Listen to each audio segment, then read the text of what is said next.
Good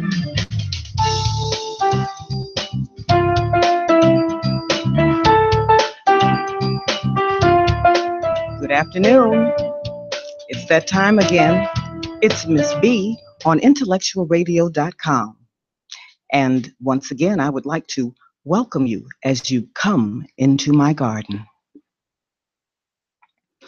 I missed you last week. Many things were going on, and one was the passing of someone's mother, Diarania, who was our guest the previous week. She lost her mother, and I am sending out my prayers and knowing that all is well and God is in charge. And along with that, I'm also sending prayers out to one of my good Gold Rush sister friends, Dana. We are with you. God is with you. And all is well. Now, as we do, I want you to in the garden, sit back and relax. And you see these beautiful roses by Giselle. I want you to imagine you can smell the wonderful fragrance of the roses as you sit in the garden. Sit in the garden while the buds of your life are opening and flourishing. Take your breath, let it go. Take the breath of all the wonderful energy that you need.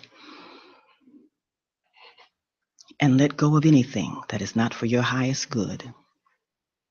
We're going to talk today. We're going to have some conversation. And I hope that you keep an open mind, because I'm going a little deep today. I'm going to go back to the beginning.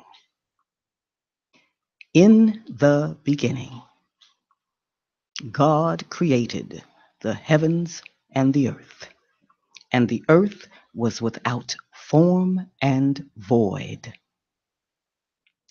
Now, those words are very powerful, because it means that you would have to believe that there is an entity, whether you call it God, the creator, the universe, the vortex, it doesn't matter what you call it, but that you know that there is a power greater than you. And as there is that power, as the book goes on to say, you were created in its image and likeness. So if we were created in its image and likeness, that means that we are part of the power. As I was getting the show together, I start looking at it as the unseen and the seen. I want you to stay with me. You see, because when we were created, we were made in the image and likeness of the Creator. You with me? Okay. Now, let's say, for all intents and purposes, that's the unseen, because none of us can claim to have seen. All right? So the unseen created the seen, which is us.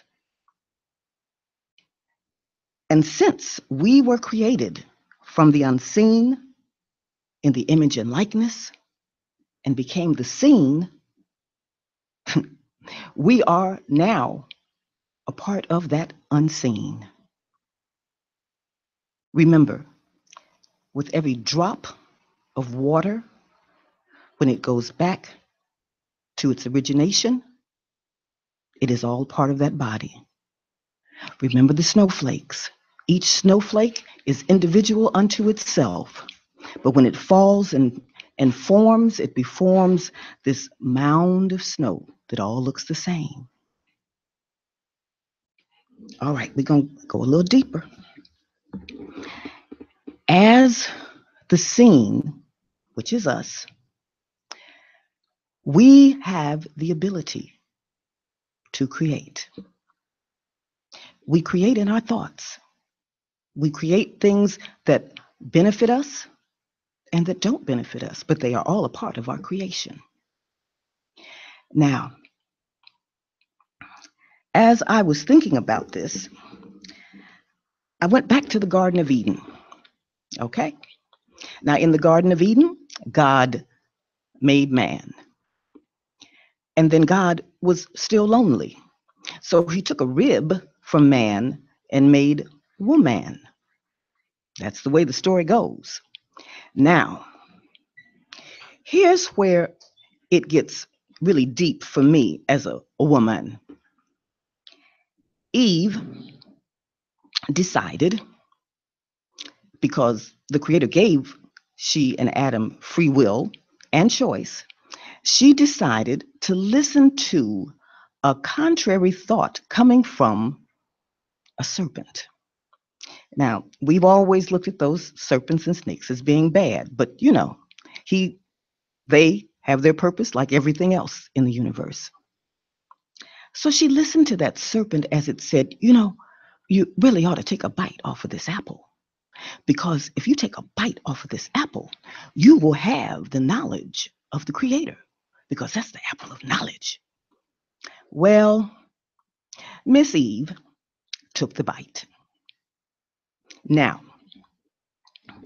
as I was growing up and nature was taking its course, I used to say, when my time came and I got to heaven, I was going to find Miss Eve and I was going to give Miss Eve a piece of my mind. Because if it hadn't been for Eve biting off that blame apple, I wouldn't have been going through the changes and all us other women went through or are going through. Okay, I've changed. Yes, Eve did take a bite off that apple. And yes, it did put women in a position where we became the bearer. But now, get this. The consequences, and there are always consequences when we go contrary. You know that. So the consequences were that, yes, we go through a bloody mess. But out of that, let's go back to the unseen, when the unseen is connected with you, as it is with all of us, and that time comes when you receive an unseen and you carry it, and what happens? It becomes seen. We have the greatest power to realize it. But when we have the opportunity to bring forth, we're bringing forth the unseen to the seen. Ain't that funny how that works? Now, I know. The men are sitting there and go, yeah, well, what about us? Hey, this is how I'm seeing it. Now, you understand. Now, this is just all me. Men, remember that rib that we were supposed to have been taken from? Well, that rib now serves another purpose. Without that rib, we are not going to be able to bring forth the seen. So, men, you are just as important. You just don't have the same consequences that we got. Now, I'm not going to bother Eve anymore, because Eve did what she had to do because that was her choice and that was her free will. And I'm not upset about that, because I can testify on knowing what it feels to receive. When I became pregnant, it was a moment in my body that I had never felt before and I have never felt since. I felt an energy that I knew was coming from somewhere else. And what is so very curious about that energy, I mean, I knew at that moment, I said, oh my, oh God, I'm pregnant. Now, mind you, my situation was not one where I was ready to be there, because I was on my way out of a marriage. Here we go with that unseen. That unseen that came to me had made another decision. They had decided, this is where I want to be. This is the channel that I need to come through. So it had little to do with how I felt about it. That unseen, that moment had that power. And that's okay. because evidently that unseen that became seen needed me and my ex-husband to be who they were meant to be. Now, that's all I got to say about that. You can mull over that one. Now, since that creation, we have gone through all types of transformations. And this is the part of the Bible that always I've still yet to understand. All that begatting, all that begatting and where everybody else came from. Because that means Adam and Eve were real busy. So that part hasn't really been explained to me, but that's okay. That's for another time when I find out what that means. But from here, I want to go to the next main character in the story of the unseen and the seen, and that would be Jesus. Now, ultimately, Jesus is the example of who we are supposed to be like. That's the way we were raised. Most of us were raised in some kind of Christian thought. That's the way we were raised. Now, the Jesus that I grew up with, as many of us did that are in my age level, was this white man with blue eyes and this beard. That was who we prayed to. That was our Jesus. Well, now I have grown past that. And Jesus has become more of who I am. I am doing the Jesus walk. We are all doing our Jesus walk. And the lessons that we learn along the way and the stories and the advice that we are given through the books are just how to get to a higher level of consciousness, as Jesus did. Now, one of my favorite movies, talking about Jesus, is The Last Temptation of Christ. It's by, I believe it's by Scorsese. Now, it was out, I was in college. I believe it was out in the 70s. And you don't see it a lot, but if you go, I believe you can find it if you go on Amazon. You may even be able to find it on YouTube. But in that movie, this was my first definitive thought about Jesus. And it was my first definitive idea of there was hope for me. Because in the last temptation of Christ, Jesus, he did everything that he did, that we know that he did. But when it got to the moment when he was supposed to go to the cross, to be crucified, Jesus changed his mind. He said, no, I don't want to do this. I want to stay here. I want to have me a family, raise my family. I just want to stay here. I don't want to get up on that cross. And he didn't for some years. So he delayed his inevitability. And that's what we do sometimes. We delay our inevitability. We delay our highest good because we get comfortable and we want to be where it seems that we're supposed to be because we haven't released and let go and let the God of us take over. So there Jesus was. He was laying on his sick bed, and all of a sudden, here come Brother Saul. Y'all remember Saul, Paul? Remember Saul was the man that was going around. He was killing everybody. And then he got changed, and he became Paul. Well, he found Jesus, and he said, hey, man, what you doing? You know this isn't where you're supposed to be. So in the movie, Jesus goes to the cross. He goes to the cross crawling on his hands and knees. But he goes. And he goes through his crucifixion. Now, we've been taught that when Jesus was crucified, he died for the sins of the world. Well, I found that the crucifixion is not just about Jesus. I'm going to workshops at church, the Power Circle congregation, pastored by the senior minister, Reverend Joseph E. Hill. I love doing that because that's like that church lady. In our last session, the crucifixion came up. And What it says is,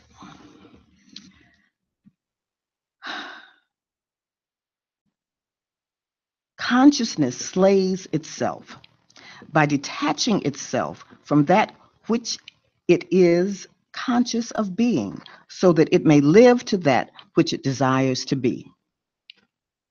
Okay, how about this? When we crucify, you crucify anything that is not for your highest good to resurrect to your highest level of consciousness. So that's a simple way of looking at the crucifixion for us all, because in essence, we all have to go through some type of crucifixion to get rid of something that's not working for us. For some, it can be drugs. For others, it can be laziness, procrastination. It can be greed. We all have something that we need to crucify so that we can resurrect into our highest, to our highest good.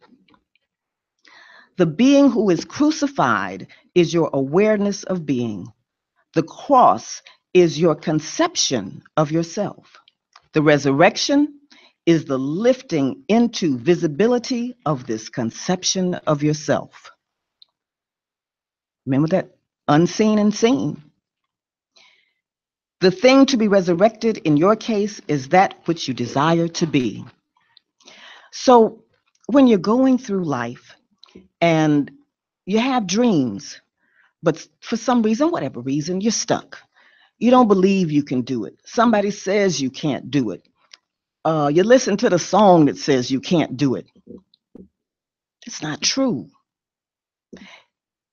There have always been in your life something that you succeeded at.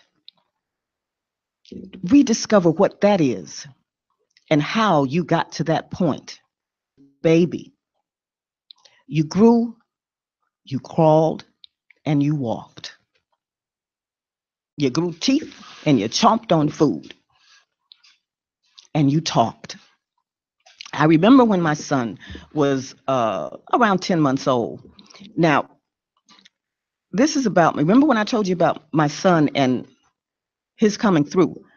I knew he had a strong mind of his own practically, well, from the beginning. He was a baby that never crawled. He got down on his knees for about 10 seconds and decided, nah, this is not what I want to do. And then ever since. And then one day he just started making the steps. He did not have a tooth in his body, in his mouth, not his body, but in his mouth, but he could walk. We were at a bus stop one day, and there was another little guy, and I asked the lady how old he was, and she said he was about 10 months. I said, oh, they're about the same age.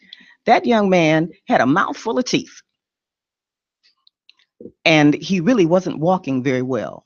So I say that because even in the very beginning, especially for women that have never had children, watch your babies. Watch what they do when they come.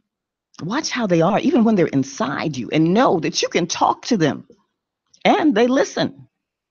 I remember when my son was still inside me, I had these peacock feathers in these old uh, Greek wine bottles. If you're of a certain age, you remember them. They were Roditas wine bottles. They had like bamboo around them, and we used to use them for vases. And I had these peacock feathers in them.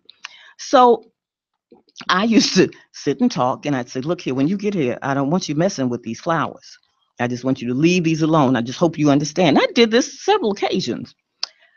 I want you to know my son never touched the peacock feathers.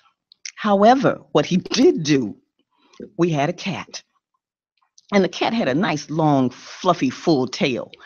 My son got some scissors, and he cut off the tip of the cat's tail. I didn't tell him about that.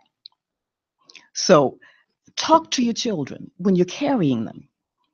Lead them the way and they'll understand. Play music for them.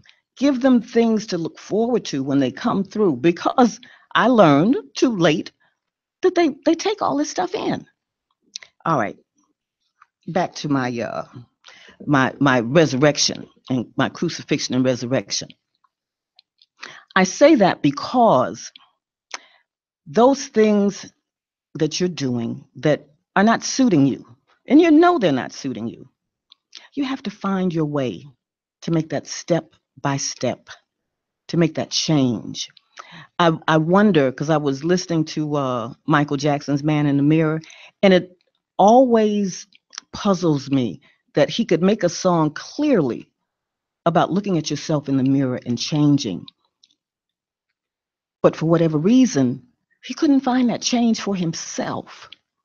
He couldn't crucify whatever that was keeping him from being or not being able to stand and be his highest self. I mean, he had the words, but he was in a struggle. And he was in a struggle that obviously he couldn't come out of. Whitney Houston, the same thing. Whitney Houston could sing a song like nobody's business. And she could praise the Lord like nobody's business. But it didn't matter. She could not crucify the things that were holding her from attaining all the glory that she was praising. But they both of them left us with words and music that we can listen to and go, okay, I can do that. And if that's what they were for, then that's what they were for. But it just seems, and I'm no judge. They gave us what they needed to give us, and they moved on. And I guess that's the way it is with all of life. We give what we have to give, and we move on. If we don't get what we needed to do, if our purpose isn't completed, just like that infinity, we come back again and we try it all over again. And hopefully we make it to another level. I believe I'm growing. I'm growing. I'm growing because I see things that I did not see before. I'm at a peace that I was never at before. And that's because I'm understanding the truth of who I am. And it is to sit here in part to talk to you so that hopefully you will get there as well. Now,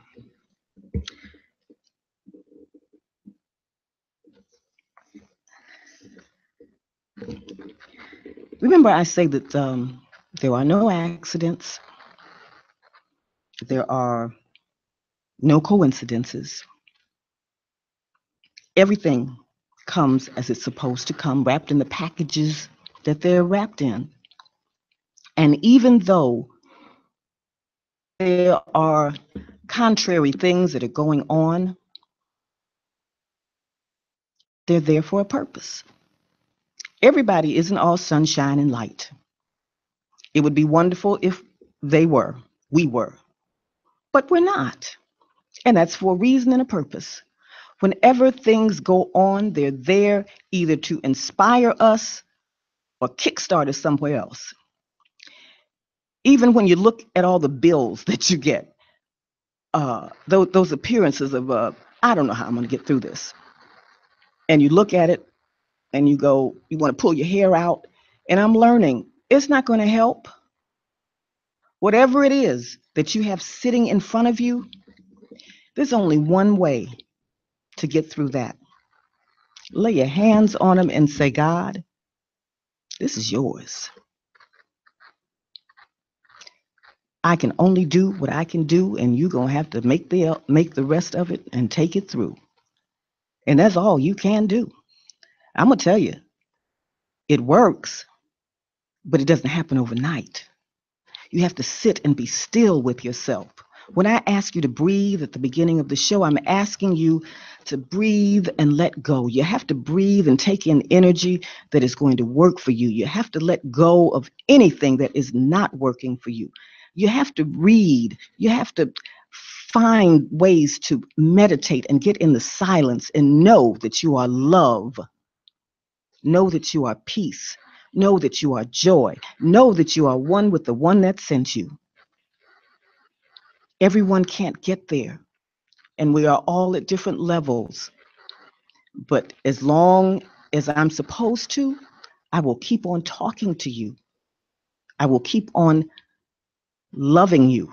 I will keep on praying with you because we are at a time when we need it. Now, history has shown us that there is always something going on. With Jesus, he had the Pharisees, and the Pharisees they were supposed to be Christian people, but they were not ready. They were not ready to take that step to be all that they could be. So they had to get rid of the impediment. At least they thought they were getting rid of the impediment that was keeping them from doing what they want to do. But when you are of the mind that says, no, you cannot make me go where I do not want to go. You cannot control the spirit, the divinity that is within me. Because when God says yes, there is nothing that can be done about it. No matter how hard the contrary tries to be, as the old song goes, we shall overcome. Think about it. Think about us as a people. Here we are. Here we are, our ancestors in Africa, all parts of Africa. And here they are, all of a sudden, they're living their lives just like normal people. They're raising their children, they're schooling, they're making their crops. They're doing all the things that they do every day, and all of a sudden, wham! Somebody snatches them. They snatch them. They put them in chains. They're chained together to people they don't know. They're brought to a place they've never seen before. They're put in a building that they have no idea where they're at. They're in cells, chained together, not being able to talk to one another purposefully. Because if you can talk to somebody, you can find a way out. But they can't talk to one another. And girlfriends, think about it. Think about the women that were put in these places. You know what you go through as a woman. So think about our ancestors and what they were going through in a cell, piled on top of one another. And the cycle keeps going. That cycle didn't stop. It keeps going, just like everything else in nature just kept on going. They didn't have anything to take care of that. And we sit around feeling sorry for ourselves. Our ancestors were put on a boat, laying on top of each other, chained together like animals. And they were brought to a land they had never seen. They were going across waters and storms, boats rocking. Too many did not make it. But darlings, look in the mirror. Look in the mirror at yourself, because you are from one of the ones that made it. Remember what I say about God? I am one with the one that sent me. Darlings, you are one with the one that made it. You come from the unseen. You come from blood that survived. You come from years of degradation, from years of crucifixion, and we survived. Not only did we survive, we thrived. And maybe that's why they hate us so much, because we thrive no matter what they do. We thrive. Look at your history. Once we got supposedly out of slavery, you had blacks that got into government. open businesses, that the Black Wall Street that they crucified.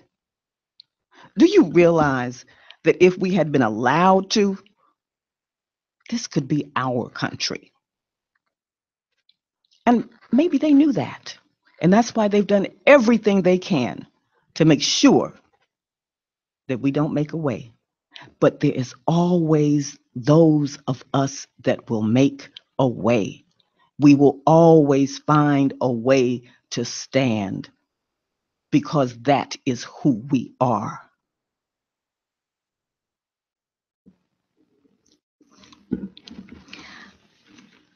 One of the things that has always struck me about our ancestors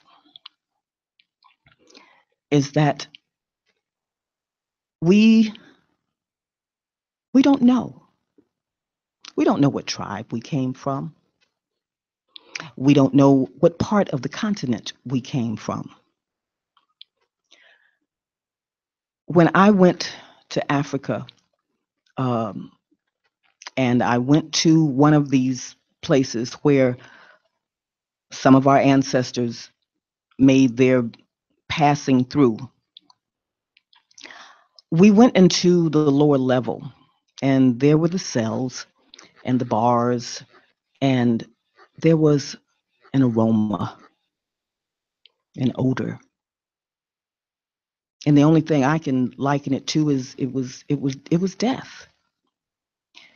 But whatever it was, it had withstood time, and it was still there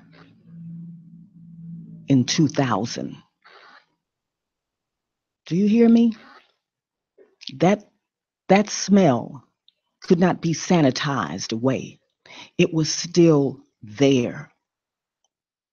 This was the most powerful thing that I have ever gone through in my life, and I believe it will probably be one of the most powerful things. What happened, how they did the tour, they had us stand in this doorway, and it was a little shorter than a regular doorway, but they had us stand in this doorway and look out at the sea because that was the last sight of home that our ancestors were going to see before they were put on that boat. Can you imagine? Can you imagine someone taking you to a port, taking you from your home, beating you, raping you, darn near killing you, and you get to a point where you turn around and you look and you see and you go, I'm never going to see this again. Can you imagine how that would feel? Now, I think maybe the closest thing to that that just occurred to me is men going to prison. Well, women go to prison as well. I understand that. But I encounter more men that go to jail than I do women. And it always bothers me when you don't understand where you come from, how you allow yourself to be chained, put in prison clothes, and hear that jail door clank. And for some, that's the last thing they're going to hear because they're never going to come out. And for some, they go in, they come out, and they do something else. It's a revolving door. I've got a relative like that. It's almost like once you have put yourself into that system for a period of time, there are some that it's like they can't live without it. They get out, they're okay for a minute, and then you look up and there they are right back again. There's no way in the world, if I got caught up, okay, let's be real. I did get caught up one time. I did. I didn't go into a cell. I've never gone into the cell, but I have gone into handcuffs for parking tickets. It's a long time ago, y'all. It was when I was young. You know how we do when we're young. We do stuff, but you only need to do it one time. If you're smart, you go, okay, I'm not doing this ever again in life. And that was my story. Once you did it to me once, I'm not going there again. That just hurt too much. It hurt my pride and everything else. And I think that's what bothers me most is I look at our young men that take themselves through this and I went, well, where's your pride? There is no pride in having an anklet on your ankle, having the thing that they put on your ankle when you're under house arrest. Under house arrest, there's no pride in that. At the barber school for a while there, it was like most of my students, my male students, were walking around with these anklets on. And I'm going, why? Why do you put your, and all it is another form of slavery. I went to the courthouse once, and I don't know if it's torn down, but it was the old 11th Street station. And I had to go to the courthouse. And it was then that I decided I was never doing that again. This courthouse, if I could conceive of myself being in the ship, that's what this courthouse reminded me of. It was all wood, and there was just something like it was, it just felt like I was in the hull of a ship. And when they brought the prisoners out, they had on their, I believe it was orange, and they're all chained and walking together. And I said, oh my God, what are you doing to yourselves? Why would you want to do this to yourself? And I said that day, I'm not doing this again. If that's where you want to be, if that's where you choose to be, then that's up to you, not me.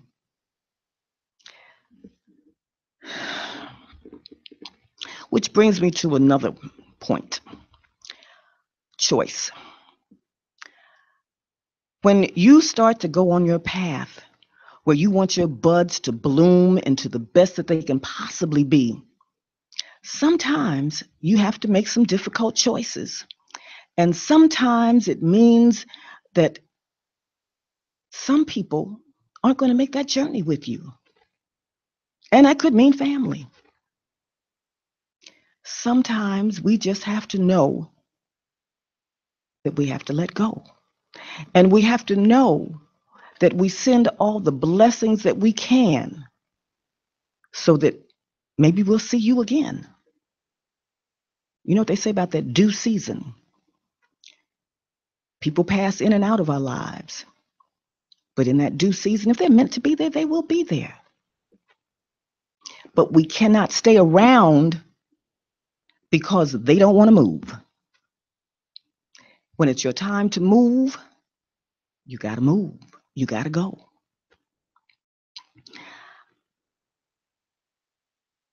We all have our transitions to make. And they're not always bodily transitions. I'm talking about spiritual transitions.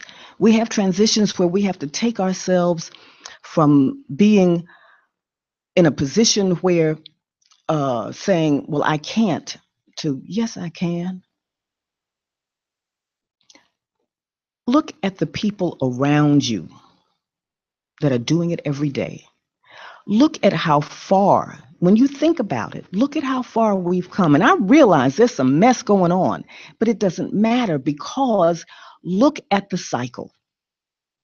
That cycle, even though you go back to where our ancestors are brought to this country and put on plantations, they didn't stay on plantations.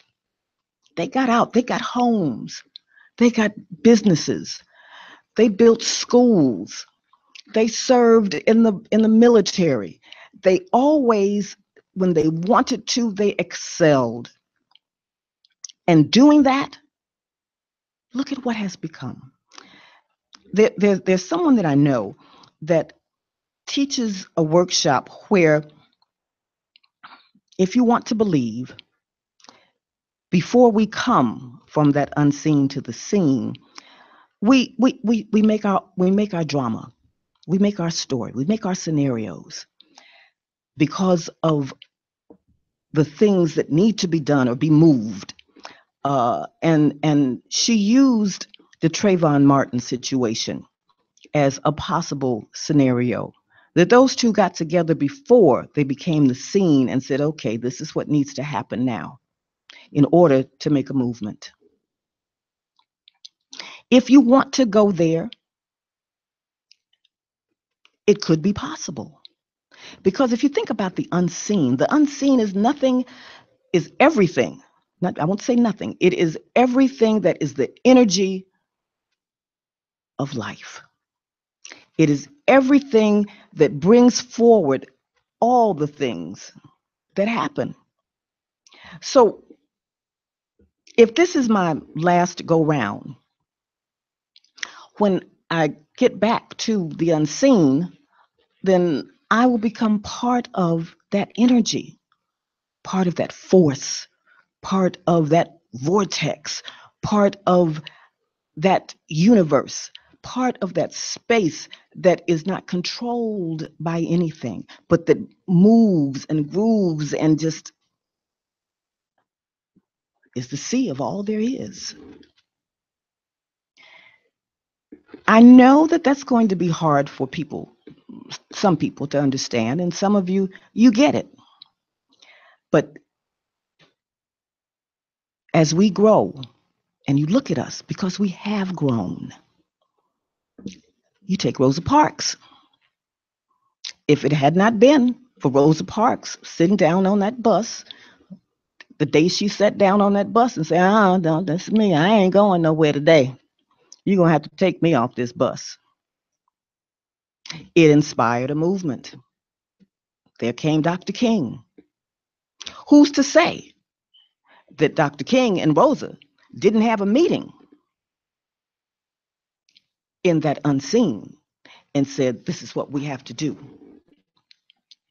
If there had not been for Rosa Parks, a Dr. King, a Malcolm X, Mahatma Gandhi, if it had not been for people like that, we would not have grown in our consciousness.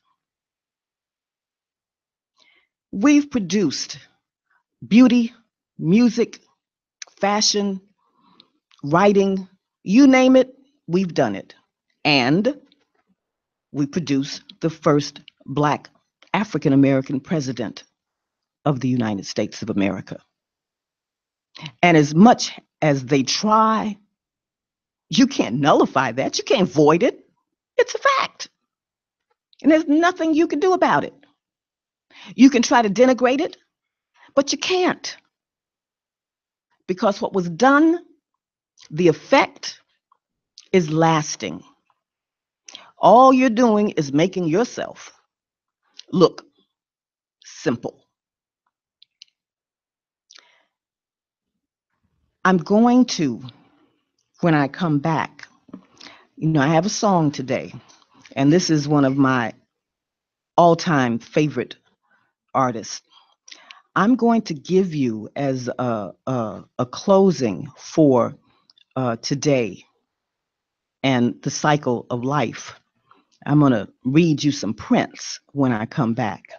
But I want you to remember that whatever I talk about and hopefully I inspire, I always want you to find the best in you. I want you to be able to open up your buds and whatever dreams you have. I want you to be able to manifest those dreams.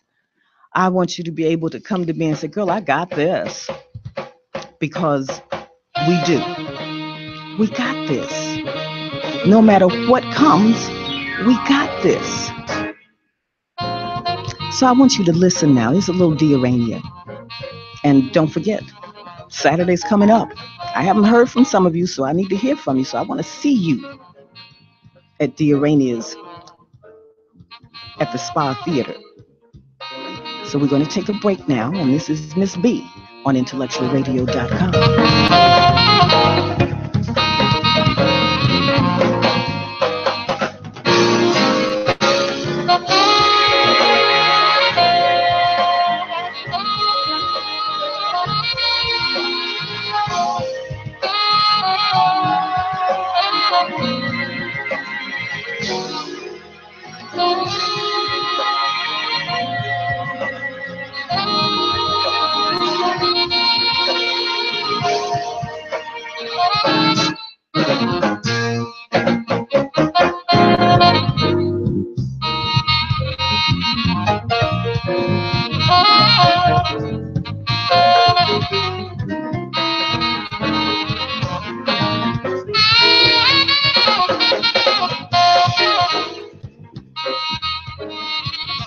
A licensed barber is a career and an art, one that will always allow you the freedom of choice and an opportunity to reach your goals. McCoy Barber College offers a focused 1,500-hour course in barbering, and when completed, you qualify to get a license by the state of Illinois as a professional barber. The barber industry needs sincere individuals who want to become licensed barbers. Now, if that's you, visit McCoyBarberCollege.net and see how you can change your life by becoming a licensed barber. Or if you prefer speaking with a McCoy advisor, give us a call at 773-221-6700. Someone is available to speak with you right now. 773-221-6700. McCoy Barber, where legends are created and lives are changed. Experience an evening of soul jazz benefiting Chauvel and More NFP, the producer of the Gold Rush Women's Conference. Join us on Saturday, November 4th at the Spa Theater and Performing Arts Center to hear the soulful sounds of Diarania and her live band featuring vocalist Tina Crawley. For more information, including ticket purchase, visit www.goldrushwomensconference.com. I'm back. It's Miss B on IntellectualRadio.com, and you can get me when you see my Facebook Live and also on YouTube. Now, I got kind of serious and deep today, and because that's just the way my spirit is working right now. In the future, I'm working on having some guests because I want to bring to you people. Remember, I was talking about being your best. I want to bring you some people that are doing their best. I had the pleasure of seeing an old friend. I don't know how many of you remember back during the days of the quote unquote Jerry curl. There was a curl product that was brought out that time called the leisure curl. And the leisure curl was like the alternative to the Jerry curl, which is just the product name, where you could wear the look of the curl, but you could also straighten your hair and have the look of a relaxed hair look. Well, I got to see Ernest Durham, and I hadn't seen Ernie in quite a few years. And he is the manufacturer of the Leisure Curl product, and he's also an alumnus of McCoy Barber College. It was really a nice afternoon, but it was sad in that they were there, or he was here, because their mother had made their transition. And I didn't know. I wished, and I said I was going. If Chap, if you're listening, I'm going to get you. But it's okay because it did give me a moment to see Ernie and some of his sisters, and that family has a significant role in the business of hair.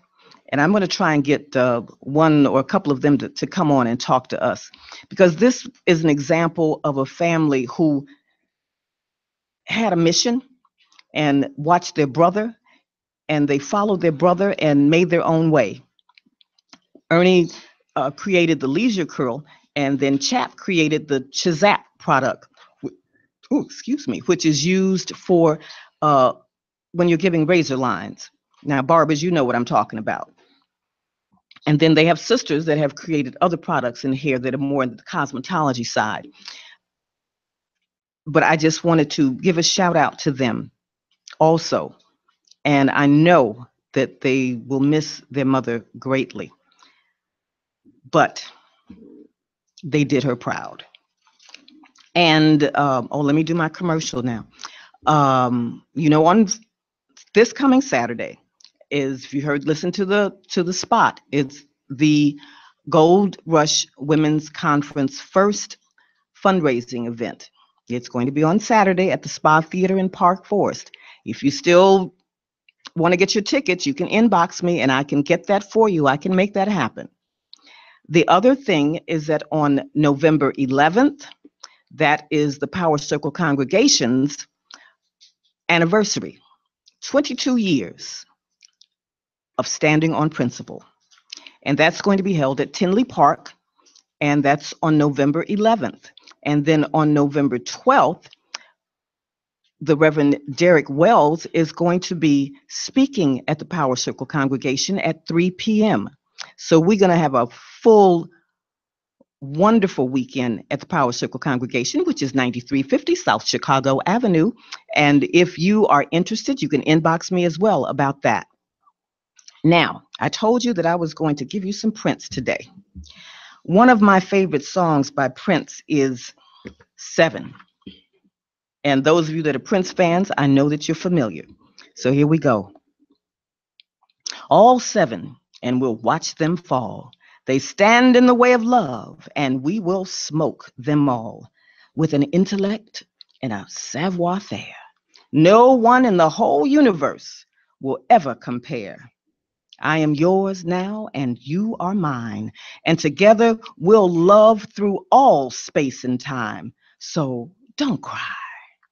One day, all 7 will die. One day, all 7 will die. They stand in the way of love, and we will smoke them all. With an intellect and a savoir-faire, no one in the whole universe can ever compare. I'm yours now, and you are mine, and together we'll love through all space and time. So don't cry, don't cry. One day, all 7 will die. And I saw an angel come down unto me. In her hand she holds the very key. Words of compassion, words of peace. And in the distance, an army's marching feet. Hup, 2, 3, 4. Hup, 2, 3, 4. But behold, we will watch them fall. And we lay down on the sand of the sea, and before us animosity will stand and decree that we speak not of love, only blasphemy. Sound familiar? And in the distance, 6 others will curse me, but that's all right. That's all right. For I will watch them fall. All 7, and we'll watch them fall. They stand in the way of love, and we will smoke them all. With an intellect and a savoir-faire, no one in the whole universe will ever compare. Now, and you are mine, and together we'll love through all space and time. So don't cry. No, no, no, don't cry. One day all 7 will die. And we will see a plague and a river of blood, and every evil soul will surely die in spite of their 7 tears. But do not fear, for in the distance, 12 souls from now, you and me will still be here. We will still be here. There will be a new city with streets of gold. The young, so educated, they never grow old. And there's no death, for with every breath, the voice of many colors sings a song that's so bold. Sing it while we watch them fall. All 7, and we'll watch them fall. They stand in the way of love, and we will smoke them all. Intellect and a savoir-faire. No one in the whole universe will ever compare. Oh my. That's that evil trying to make me stop talking. But that's all right. Because one day, all 7 will die.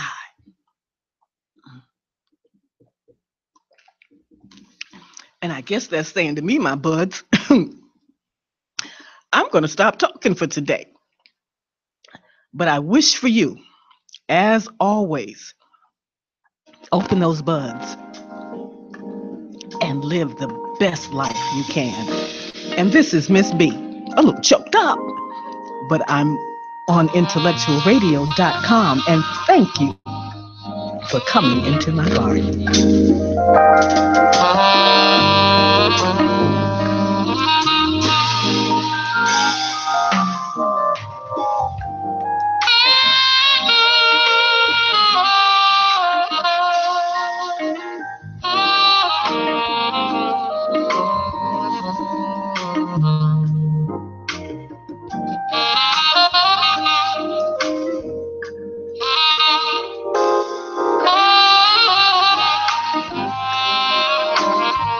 A licensed barber is a career and an art, one that will always allow you the freedom of choice and an opportunity to reach your goals.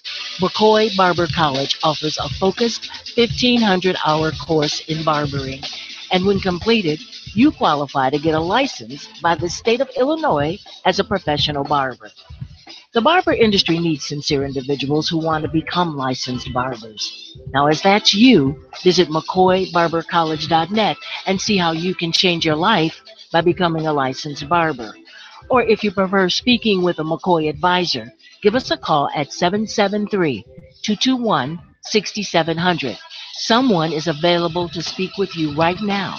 773-221-6700. McCoy Barber College, where legends are created and lives are changed. Experience an evening of soul jazz benefiting Chauvel and more in FP, the producer of the Gold Rush Women's Conference. Join us on Saturday, November 4th at the Spa Theater and Performing Arts Center to hear the soulful sounds of Diarrhea and her live band featuring vocalist Tina Crawley. For more information, including ticket purchase, visit www.goldrushwomensconference.com.